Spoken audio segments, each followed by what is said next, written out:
En ocasiones la fe es como un pequeño resplandor luminoso que se ve al final de un túnel y que nos ayuda a seguir adelante, teniendo la certeza de que al final del tramo oscuro encontraremos la plenitud de la luz.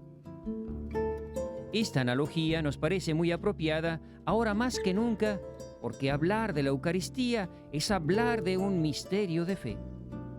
Y Dios, en su bondad infinita y en su sabia pedagogía, nos ha dejado unos misteriosos testigos de este sacramento de amor, que son como destellos de luz para que nuestra fe, nuestra razón y nuestro corazón se conmuevan y se convenzan de la presencia real del Hijo de Dios bajo las especies del pan y del vino. Los invito a que me acompañen en este fascinante recorrido por los caminos de Europa en busca de los milagros eucarísticos.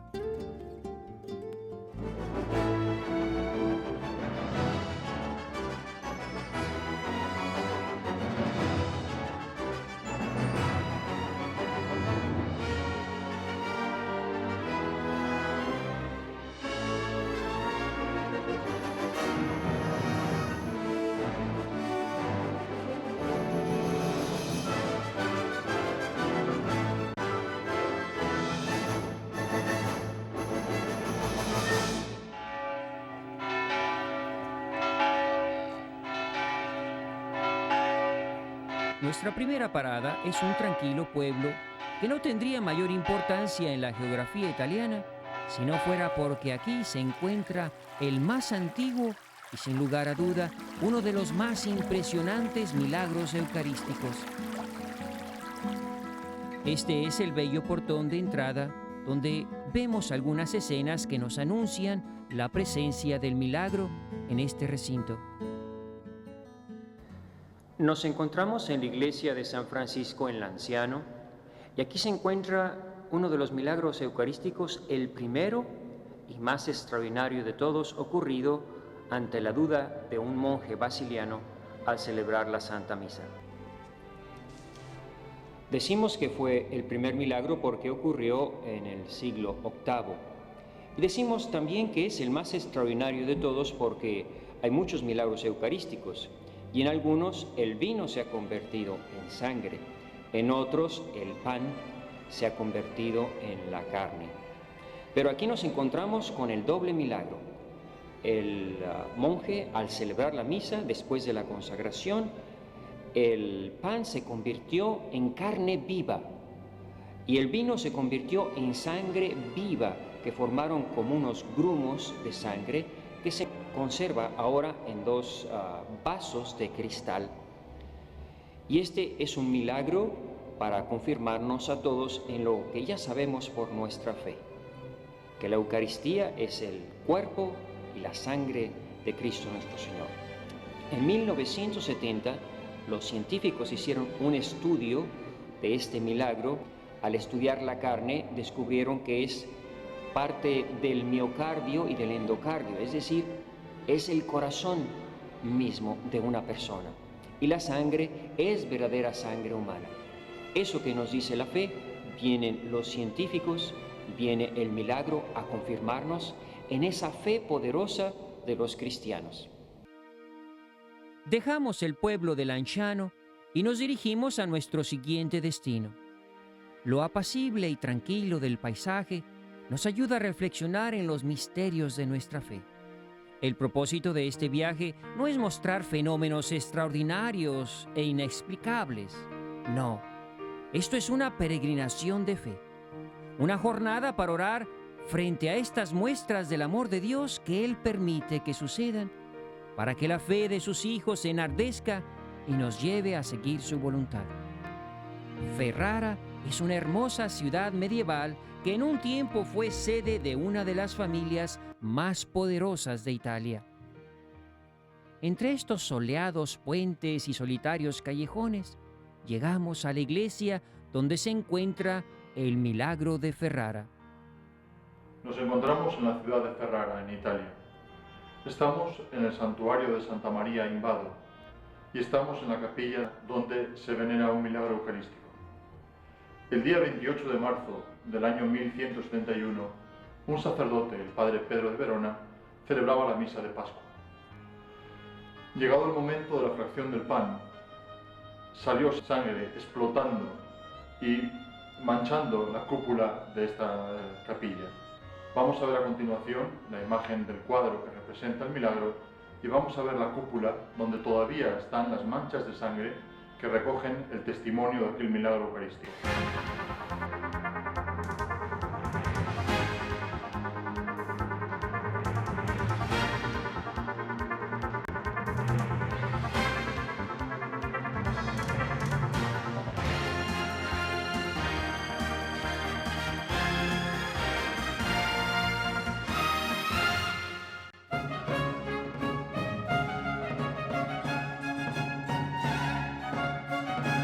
Llegar a Florencia siempre es un gozo para el corazón. La cuna del Renacimiento es una ciudad que contagia su alegría con sus hermosos puentes, plazas y esculturas. La Catedral de Florencia sin duda es una de las más espectaculares de Europa. Todo este monumento es un homenaje a la Madre de Dios, Santa María dei Fiori. Pero vayamos a la búsqueda de la iglesia de San Ambrosio, donde sabemos que se guarda el milagro de Florencia. Estoy hablando con la señora Metela, que nos va a conducir a la iglesia de San Ambrosio. Esta es la iglesia de San Ambrosio y en ella se encuentran dos milagros eucarísticos, uno del siglo XIII y otro del siglo XVI. Ahora sí me puede acompañar allá para... Bueno, ce ne andiamo. Dopo mi dà una foto anche a me. Sì, se mi dà il suo indirizzo. La iglesia por dentro es muy sobria y austera. Nada parece anunciar el tesoro que se guarda en uno de los altares laterales. Estamos aquí con el sacristán de la iglesia de San Ambrosio. ¿Cuál es su nombre? Salvatore. Con el señor Salvatore, que nos va a explicar, él es el custodio aquí de la iglesia de San Ambrosio y nos va a explicar uno de los milagros eucarísticos que están contenidos, que son venerados en esta iglesia. ¿Me puedes explicar un poco de esto? Ecco, guarda, nel 1230 Salvatore nos explica que en esta custodia no se encuentra uno, sino dos milagros eucarísticos. El primero sucedió cuando un sacerdote que celebraba la misa de manera rutinaria descuidadamente dejó el cáliz sin purificar después de celebrar la Santa Misa. Al día siguiente, cuando quiso volver a usar el cáliz, descubrió que el vino se había convertido en sangre coagulada. Nos explicaba el sacristán que en esta custodia, porque es propiamente una custodia, un milagro convertido en custodia, están de hecho dos milagros. En la parte superior, en la parte del centro, se ve una como ampolla de alabastro. Ahí está contenido la sangre coagulada del milagro que aconteció con el descuido de ese sacerdote. Y en la parte de abajo están las partículas de otro milagro que sucedió, que fue un incendio en esta iglesia, que se quemó todo el mantel e incluso hasta el cáliz se derritió, pero las partículas estaban totalmente intactas y ahí en la parte de abajo de la ampolla se conserva una de esas partículas. Una cosa que llama la atención de este milagro es precisamente que está en forma de custodia. Y esto se debe a que en 1340 sucedió una de las pestes terribles de Europa, murió mucha gente y para detener la peste el obispo sacó esta custodia en una procesión por todas las calles y hicieron una custodia para que todos los años repetir esa procesión con el Santísimo. Y esto es lo que nosotros tenemos que quedarnos claro con todos estos milagros, porque podríamos hablar de uno de 1000 milagros eucarísticos, pero no añade nada a lo que ya sabemos por el catecismo, que Cristo está realmente presente en cuerpo, alma y divinidad en la Eucaristía. Y lo que Dios quiere hacer con estos milagros, que a veces parecen un poco llamativos, lo que Dios quiere es nada más recordarnos el amor el respeto, el culto y la adoración que todas las criaturas debemos al Santísimo Sacramento, que es la expresión máxima del amor de Dios hacia nosotros.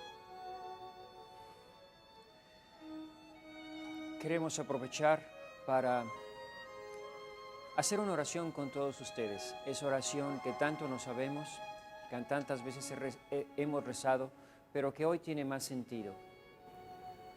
Alma de Cristo, santifícame. Cuerpo de Cristo, sálvame. Sangre de Cristo, embriágame. Agua del costado de Cristo, lávame. Pasión de Cristo, confórtame. Oh mi buen Jesús, óyenos. Dentro de tus llagas, escóndenos. En la hora de la muerte, sálvanos. Del maligno enemigo, defiéndenos y mándanos ir a ti, para que con tus santos te alabemos por los siglos de los siglos. Amén.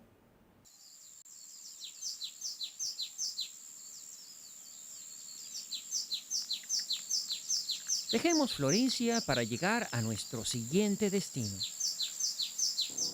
Nuestro viaje por los caminos de los milagros eucarísticos nos llevó a Orvieto, una hermosa ciudad medieval italiana situada en la cumbre de una colina. En el centro de la ciudad se encuentra la Catedral de Orvieto, con una hermosa fachada multicolor cargada de esculturas y bajorrelieves que nos cuentan de una manera viva e impresionante la historia de la salvación. Cualquier turista o visitante se extraña de ver levantarse imponente esta majestuosa catedral gótica en medio de este pequeño pueblo. La historia de esta catedral se relaciona con uno de los milagros eucarísticos que conmocionó a los cristianos del medievo. Nuestra historia comienza con un joven sacerdote alemán que vivía turbado por grandes dudas de fe. Él muchas veces había hablado de la Eucaristía, incluso animado a los fieles a recibirla, pero él mismo no creía. Había ya decidido abandonar el sacerdocio cuando en el verano de 1263 se organizó en su ciudad una peregrinación a Roma. Animado más por distraerse de sus dudas que por interés, decidió unirse a la peregrinación. Llevaban ya más de 2 semanas de camino cuando llegaron a la ciudad de Orvieto. La peregrinación no había tenido para el personaje de nuestro relato el efecto tranquilizador que esperaba. Sin embargo, aquella mañana decidió celebrar la Eucaristía en la pequeña iglesia junto al lago de Bolsena. Y cuando estaba celebrando la misa, le pidió a Dios insistentemente que lo librara de aquellas dudas que lo atormentaban. Y en el momento de decir las palabras consagratorias, sucedió un prodigio maravilloso. La hostia que tenía en sus manos comenzó a sangrar, mojando sus dedos y empapando totalmente el corporal. El sacerdote cayó de rodillas y se echó a llorar. Al año siguiente, el Papa Urbano IV, el 11 de agosto de 1264, declaró universal y obligatoria para toda la Iglesia la fiesta del Corpus Christi. Y se empezó a construir la Catedral de Orvieto para conmemorar este milagro. La razón de esta majestuosa catedral, de sus mármoles y columnas, de sus adornos, pinturas y esculturas, toda ella es un monumento de la fe de los cristianos en la Eucaristía. Ahí, en ese lugar, nosotros también, peregrinos de la fe, tuvimos la gracia de celebrar la Santa Misa y recordar a todos aquellos que se unen a nuestras oraciones y promueven este ministerio de evangelización para que, como dice el Padre Maciel, nunca nadie pueda decir que no escuchó hablar de Jesucristo. Ojalá que la celebración de esta misa en Orvieto nos ayude a renovarnos en nuestra fe y recordar aquellas palabras de Santo Tomás. La vista, el gusto, el tacto se equivocan, pero yo creo lo que sale de tu boca.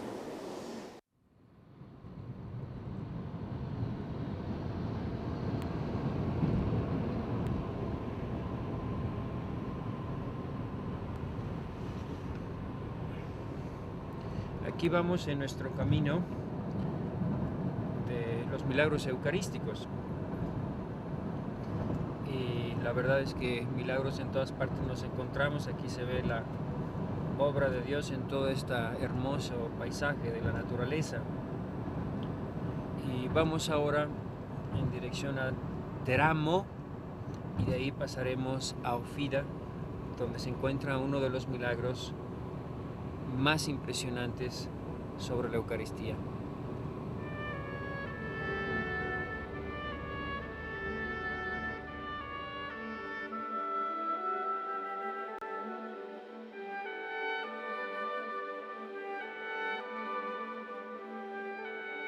Finalmente llegamos a esta ciudad enclavada en la campiña italiana. Vayamos con Johannes Habsburgo para conocer la historia de este milagro que le dio fama a este hermoso pueblo típico de la Toscana.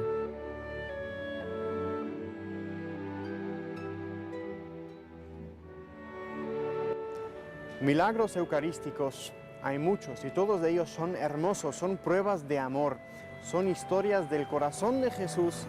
Quiere conquistarse la fe, la confianza y el amor de sus hijos, sean estos sacerdotes o seglares, como ustedes y yo. Pero ninguna historia tan hermosa, tan apasionante como el milagro que hoy vamos a ver. Se trata de una mujer que buscando conquistarse el amor de un corazón humano, pasa por un horrendo pecado y se encuentra finalmente con el amor divino. Y todos los signos visibles de este hermoso milagro, de esta apasionante historia, se encuentran en esta bellísima ciudad de Ofida. Estos signos visibles de la historia milagrosa que nos ocupa se encuentran en un convento dedicado a San Agustín, conocido como el Santuario de la Eucaristía Milagrosa.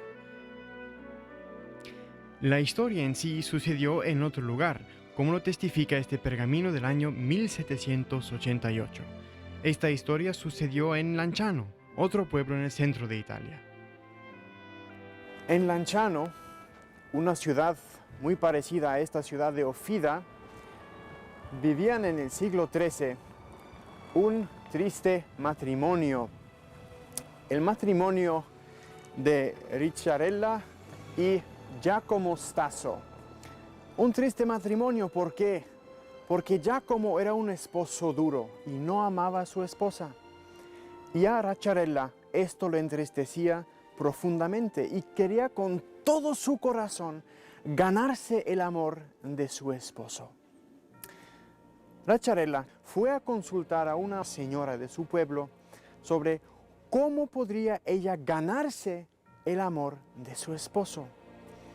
El consejo que recibió fue el siguiente: toma una hostia consagrada, quémala, y el polvo que sobre de esta quemadura, ponlo en la comida o en la bebida de tu esposo, y con eso te ganarás su corazón.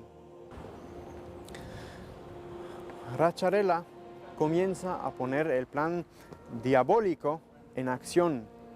Llama a un sacerdote y le pide que le traiga la Sagrada Comunión. Y el sacerdote viene, pero en vez de comulgar, Ricciarella deja caer la forma consagrada en su seno. Y una vez que haya ido el sacerdote, toma la forma, toma una teja, comienza a quemar la hostia, el cuerpo de nuestro Señor.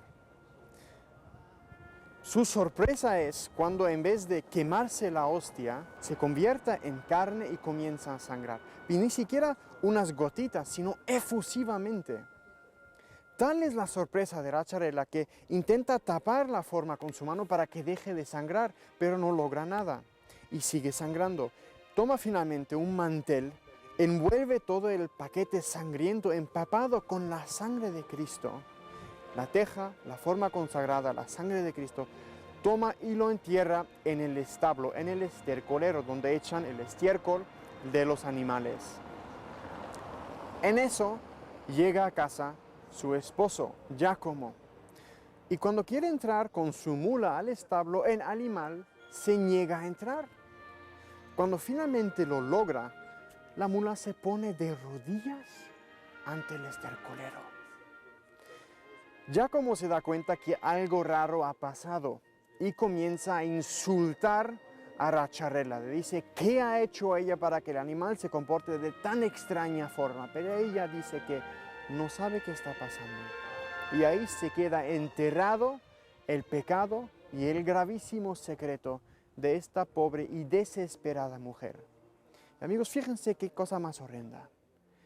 No conquista el corazón de su esposo y además ha perdido lo más importante, la amistad con Dios. Durante 7 largos, amargos y negros años, cargó Racciarella con su pecado. Pero al 7º año, tanto le remordía la conciencia que no aguantaba más. Llamó a un sacerdote con mucha fama de ser un gran confesor, el fray Giacomo della Tevi, y que vivía aquí en esta ciudad de Ofida. Él se fue a Lanciano a confesar a la pobre señora. Racciarella tan pesada estaba por su pecado que no atrevía a confesar este horrendo pecado. El sacerdote, viendo que ella estaba sufriendo y que no podía confesar la culpa que tanto le pesaba, empezó a enumerar todos los posibles pecados horrendos y graves que él conocía, pero a todos ellos respondía Racciarella que no era ese el pecado y que no podía confesarlo. Finalmente, habiendo enumerado todos los pecados posibles que él conocía, exclamó: «Señora, he dicho todos los pecados horrendos que existen. Lo único que usted puede haber hecho que sea peor que todo esto es haber matado a Dios». Y en eso exclama Racciarella: «Eso es lo que hice, he matado a Dios, he matado a Dios». El fraile, al escuchar esa confesión algo sorprendente, le animó que le tomara valentía y confesara con toda confianza en Dios su pecado, por lo grave que fuera, porque Dios no quiere la muerte del pecador, sino su salvación. Y Racciarella comenzó a narrar la triste historia de su sacrilegio. Al final de la confesión, le animó para que le entregara los restos de este milagro. Y aquí comienza la segunda parte de este hermoso milagro de conversión, que el mantel en que envolvía la teja y la forma consagrada convertida en carne que había derramado tanta sangre, no solamente estaban incorruptos después de 7 años de estar escondidos en el estiércol, sino además estaban limpios. El estiércol ni siquiera los había manchado. Así que el fray Giacomo rescató los restos del sacrilegio, este milagro eucarístico, y los sacó después de 7 años de estar enterrados. Toda esta historia podría considerarse una bella leyenda, si no fuera porque aquí, detrás de esta puerta de bronce, se encuentra la evidencia que ha hecho famoso al pequeño pueblo de Ofida. Es una iglesia de estilo sobrio y sencillo. Nuestra mirada se dirige instintivamente hacia la luz en el centro del altar, donde los ángeles se postran en adoración como custodios de algo que debe ser extremadamente valioso. El párroco nos invitó a subir hasta la cámara donde se encuentran las reliquias. Para abrir las 3 puertas se necesitan 14 llaves. A manera de un ritual, mientras gira las llaves y caen los cerrojos, el custodio de las reliquias nos va recitando la historia del milagro. L'ostia però non la inghiottire, portala a casa, cerca di cuocerla, di ridurla in polvere e poi la polvere la metterai nella bevanda. Tras un proceso que nos parece interminable, se abre la primera puerta. La segunda puerta es un recio cancel del siglo XV. La tercera puerta, más moderna, es de cristal. Finalmente nos abre la gruesa cortina roja, dejando ver tres objetos discordantes: una teja, un crucifijo de plata y al fondo un viejo y roído mantel. Después de un breve resumen de cómo llegaron las reliquias a Ofida, nos dice: Aquí están las reliquias que conservamos. La teja donde Ricciarella coció la hostia con las manchas oscuras de la sangre tostada. Al fondo está el mantelillo que mide 90 por 150 centímetros. En el mantel, junto al bordado superior, se encuentra una mancha de sangre circular dejada por la hostia. Este es el relicario llamado de la Santa Cruz, adornado con un bajorrelieve de la Dolorosa, de San Juan y dos ángeles. Por la parte posterior, en esta ventanita, se encuentra incrustada, en forma de cruz, un fragmento de la hostia de tejido carnoso con pequeños grumos de sangre. Y abajo se encuentran algunos fragmentos de la cruz de Cristo. Amigos, así acaba una hermosa historia de amor, cómo Dios va persiguiendo un corazón que desconfía de Él, que no pone en Él toda su confianza, todos sus anhelos de vida, de ser amado por el amante por excelencia que es Jesucristo. Cómo Dios convirtió ese horrendo pecado de sacrilegio de esta mujer desesperada en una oportunidad para que se abrazara al amor eterno de Dios que le espera, de Dios que le ama y que le quiere llevar con Él a la eternidad. Y también para nosotros una gran lección, porque con cuánto amor nos espera Jesucristo en la Eucaristía cada día si queremos, pero con cuánta frecuencia nosotros comulgamos con tanta rutina y superficialidad.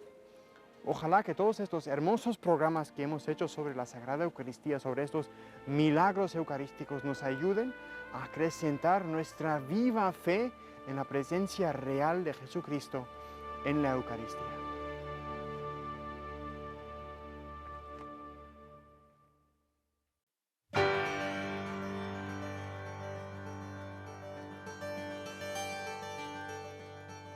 Nuevamente en el camino, seguimos en la búsqueda de otro prodigio eucarístico.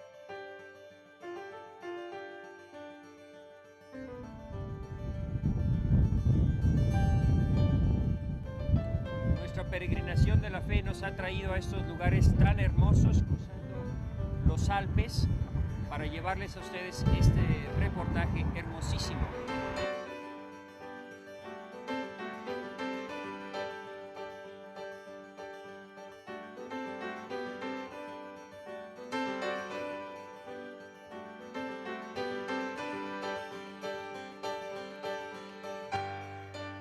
Ver Casia desde lejos es en sí todo un espectáculo.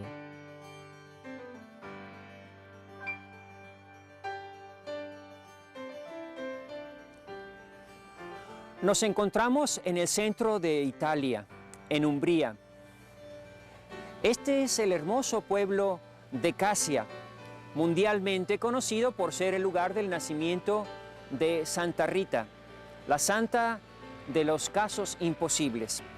Pero nosotros hemos venido para llevarles a ustedes el caso de un insigne milagro eucarístico ocurrido en 1330. Este es un típico pueblito medieval que nos habla mucho de la vida de aquellos tiempos.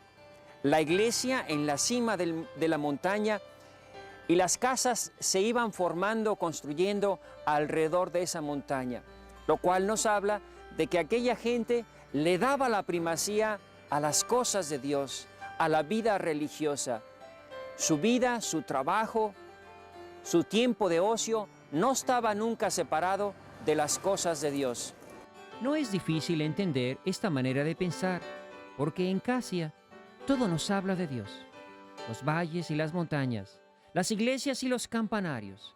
Esto ha hecho de Casia uno de los santuarios más populares de Europa. Dejando afuera las maravillas de la creación, nos introducimos en el templo abarrotado de peregrinos. La iglesia es en forma de cruz griega, Tiene una arquitectura original con numerosos arcos con un deje arabesco soportados sobre unas columnas verdes, como si quisieran anunciar la primavera del espíritu.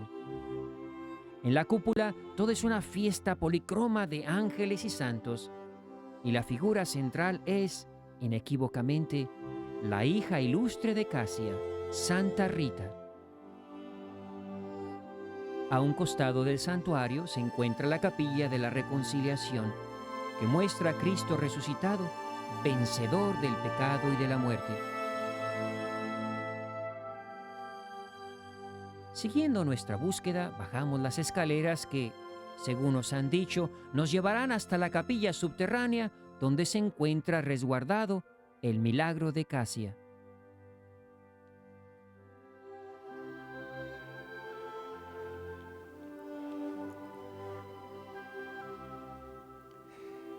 Esta es una capilla muy moderna que refleja muy bien el arte y el buen gusto de los italianos. Pero lo importante de esta capilla no son las obras de los hombres, sino las maravillas que hace Dios.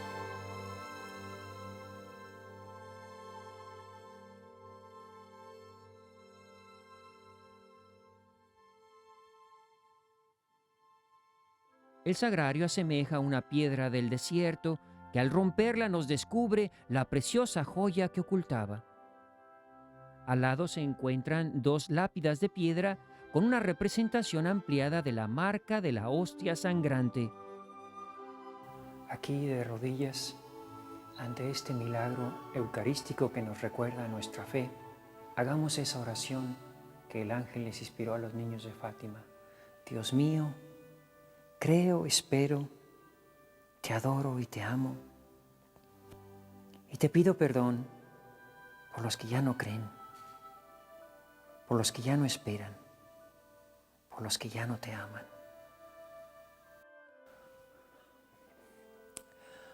Así es, hermanos, son muchos los hombres y mujeres que ya no tienen fe, ni esperanza, ni amor.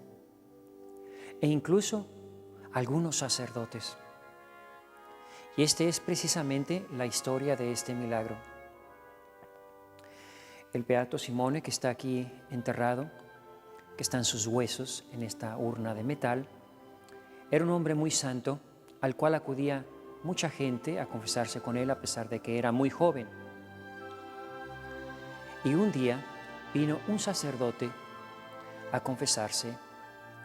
Era un sacerdote de esos que desgraciadamente se dan muchos también en el día de hoy, sacerdotes que celebran la misa con rutina, con prisa.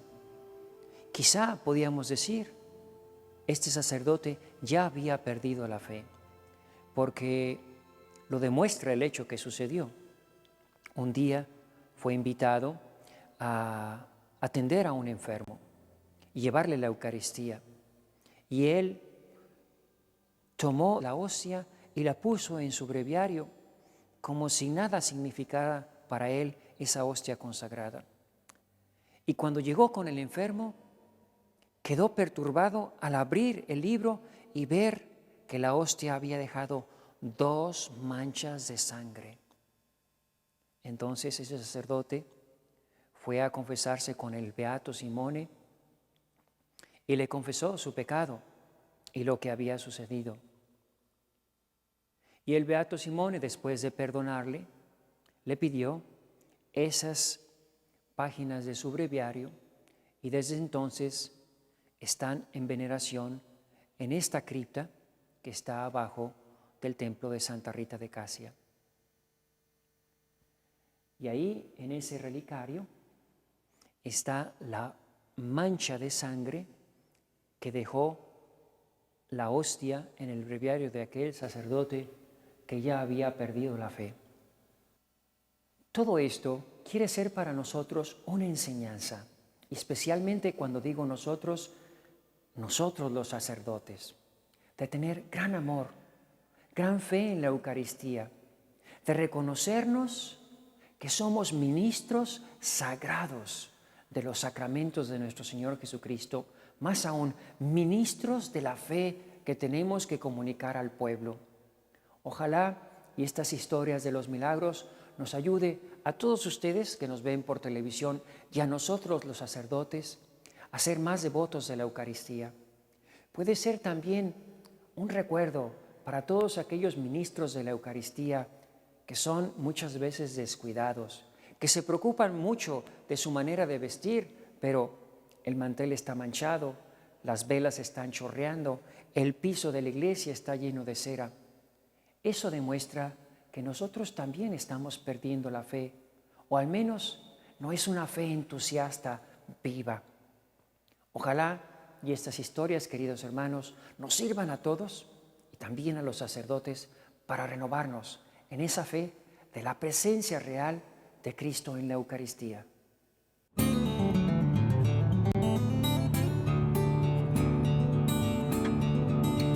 Vayamos ahora al sur de Francia.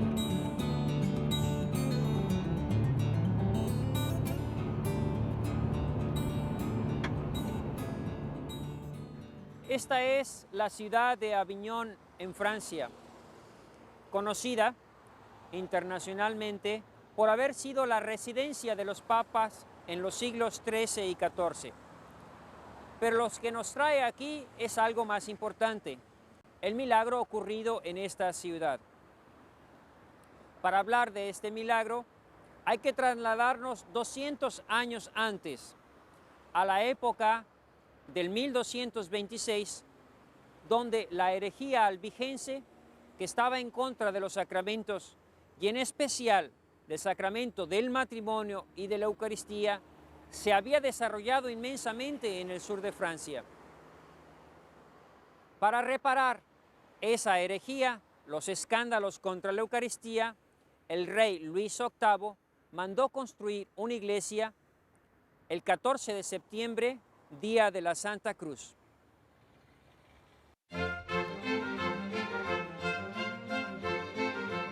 Estando en Aviñón, no pudimos resistir la tentación de visitar el palacio donde vivieron los papas por varias décadas. Aquí residieron varios papas, hasta que por intercesión de Santa Catalina de Siena, Urbano VI regresó a Roma. Después de caminar por la ciudad, al caer la tarde, finalmente llegamos a nuestro destino. Esta es la iglesia de la Santa Cruz, construida en honor de la Eucaristía y para reparación de los sacrilegios cometidos por los albigenses en contra de la Eucaristía. Hasta aquí llegaban las peregrinaciones. Este era un lugar de fuertes inundaciones y en 1433 el agua llegó hasta la mitad de la puerta. Los penitentes grises llegaron en barca a tratar de rescatar la Eucaristía y cuando abrieron la puerta se encontraron con la sorpresa de que el camino a partir de la puerta hasta la Eucaristía, hasta el altar, estaba totalmente seco y 2 paredes de agua con 4 pies de altura, el agua formando unas murallas al lado de la Eucaristía. La historia parece un poco fantástica, pero el hecho es que el 29 y el 30 de noviembre, desde 1433, aquí tienen las grandes fiestas en honor de la Eucaristía. Y eso es lo importante, venir aquí a hacer penitencia por las ofensas y sacrilegios que después de miles de años se siguen cometiendo contra la Eucaristía. Sin dejar de disfrutar del hermoso paisaje, nuestra peregrinación por Europa en busca de los milagros eucarísticos nos lleva hasta la ciudad de Turín.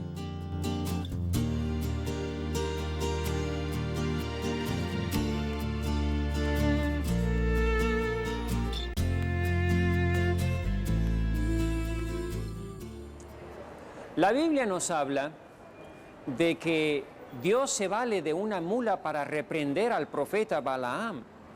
Y también Isaías nos reclama a todos nosotros que el buey y la mula saben reconocer a su amo y nosotros no reconocemos al Señor. Hemos venido aquí a Turín para hablar de un milagro y para aprender de una mula. Después de caminar por las bulliciosas calles de Turín, llegamos cansados a una soleada plazoleta.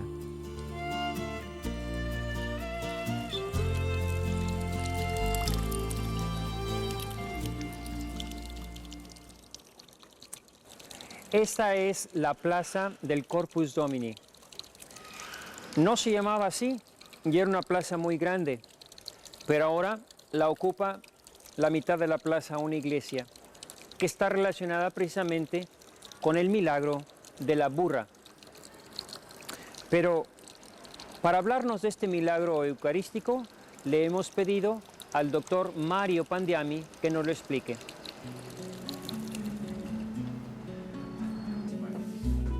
Él nos invitó a subir a la cúpula del templo donde están restaurando unos hermosos frescos que relatan la historia de este milagro. Esto es un laberinto. Vamos todavía más para arriba.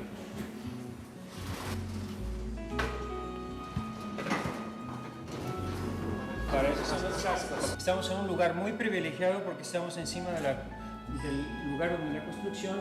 Allá está la historia del robo que hicieron los soldados. Aquí está el milagro. Se ve como la custodia está ahí en el aire. Y finalmente la procesión de la Eucaristía.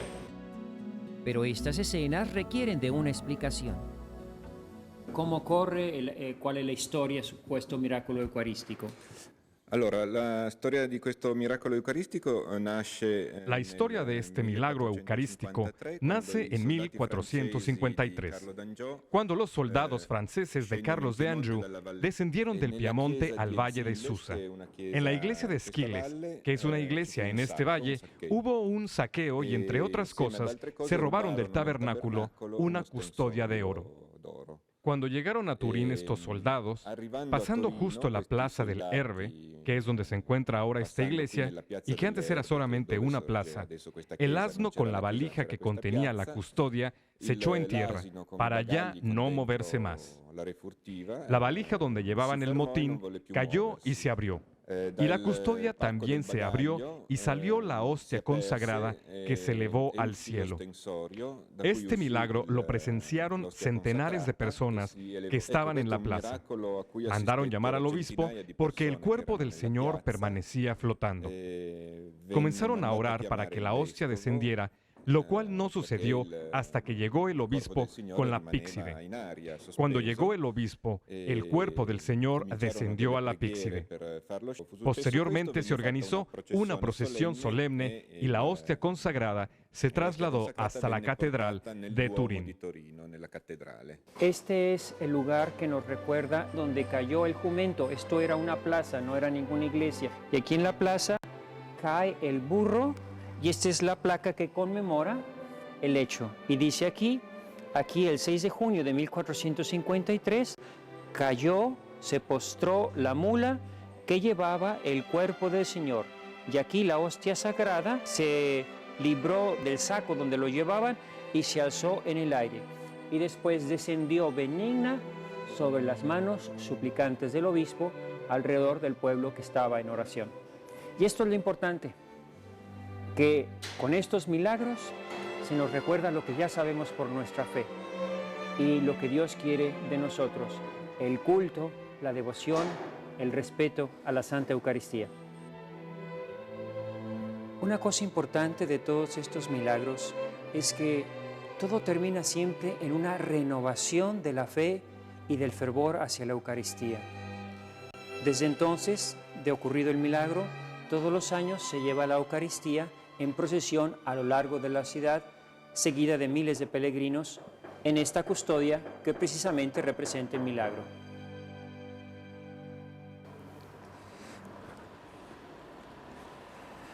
Antes de salir para Siena, quiero explicarles un poco esta fachada porque habla muy bien de la Eucaristía.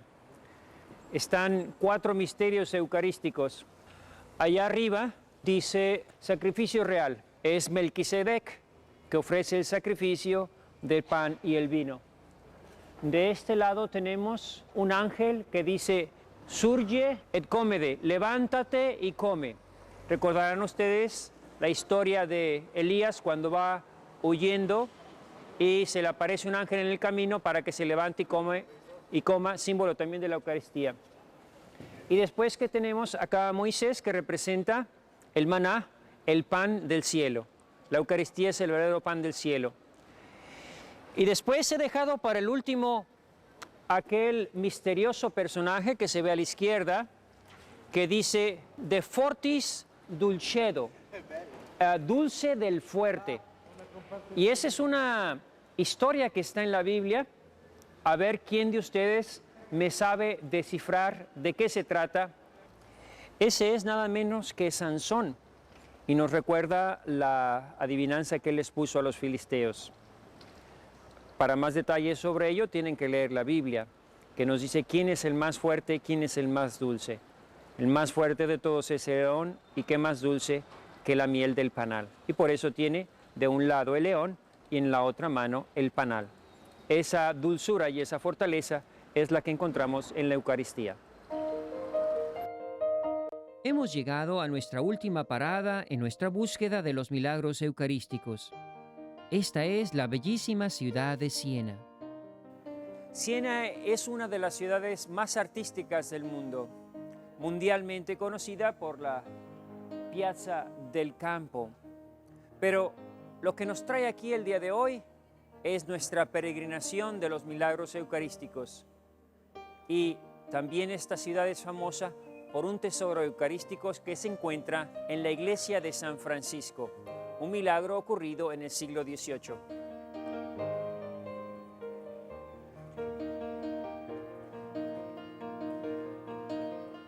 En el siglo XVIII, la gente ya no creía, ya no tenía esa fe. Sí asistían a la iglesia, pero propiamente era una forma rutinaria. Y los domingos, más que días consagrados al Señor, eran días considerados para pasar un día agradable de fiesta, para descansar. Ya habían pasado los tiempos aquellos de grande religiosidad de los pueblos, tiempos de San Francisco, tiempos de Santa Catalina de Siena, tiempos de San Bernardino. Y la gente, por así decir, vivía una fe rutinaria. Pero algo ocurrió el 14 de agosto de 1730 que vino a renovar la fe.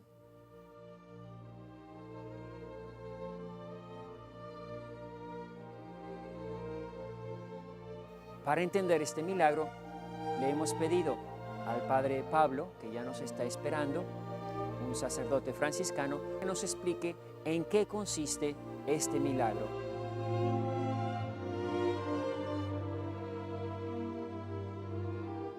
Estamos en la capilla principal de la iglesia de San Francisco en Siena y le hemos pedido al Padre Pablo que nos abra el relicario donde están contenidas las hostias del milagro que están detrás de esa puerta de alabastro. El Padre Pablo nos cuenta que en agosto de 1730, unos maleantes entraron en la parroquia de San Francisco y robaron un hermoso copón de oro que contenía las hostias consagradas. El asalto se descubrió al siguiente día, y cuando se dio a conocer el sacrílego robo, el pueblo quiso hacer rogativas de reparación para encontrar las formas sagradas. Días después, un sacerdote encontró las 348 hostias consagradas, empolvadas y cubiertas con telarañas, dentro de la caja de las limosnas de la iglesia de Santa María Provenzano. Al enterarse los fieles, se volcaron en visitas de adoración y reparación que duraron por varios días. Las formas consagradas nunca se consumieron. El milagro consiste en que han pasado cientos de años y las formas aún se conservan frescas, sin ningún signo de corrupción, a pesar de llevar guardadas en el copón más de 260 años. Una forma de trigo como estas, en no más de 60 años quedaría reducida a un puñado de polvo amarillento y rancio. Este es un milagro de continua preservación.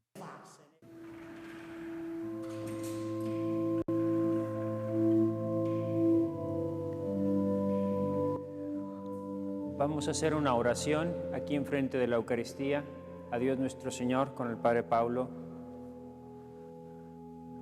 Bendito sea Dios. Bendito sea su santo nombre. Bendito sea Jesucristo, verdadero Dios y verdadero hombre. Bendito sea el nombre de Jesús. Bendito sea su sacratísimo corazón. Bendita sea su preciosísima sangre. Bendito sea Jesucristo in il sacramento dell'altar. La sua benedizione, Padre, per favore, per tutti quello che vedono. Signore, benedici questi fratelli e tutto il popolo messicano, e fondendo su di lui la pace, la gioia, la grazia, il tuo Figlio Gesù Cristo, nel nome del Padre, del Figlio e dello Spirito Santo. Amen.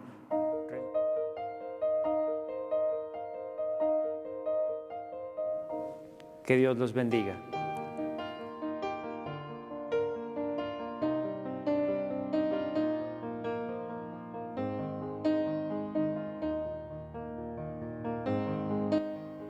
Una de las conclusiones que podríamos sacar de Siena, de este milagro de Siena, es que cuando hay gente devota, amante de la Eucaristía, Dios se quiere quedar presente entre nosotros. Ustedes me dirán, bueno, pues eso no es ningún milagro. Efectivamente, no es ningún milagro. Es lo que nosotros ya sabemos por la fe, que Cristo está presente en la Eucaristía. Y esto es lo que quiere ser esta historia sobre los milagros, recordar nuestra fe.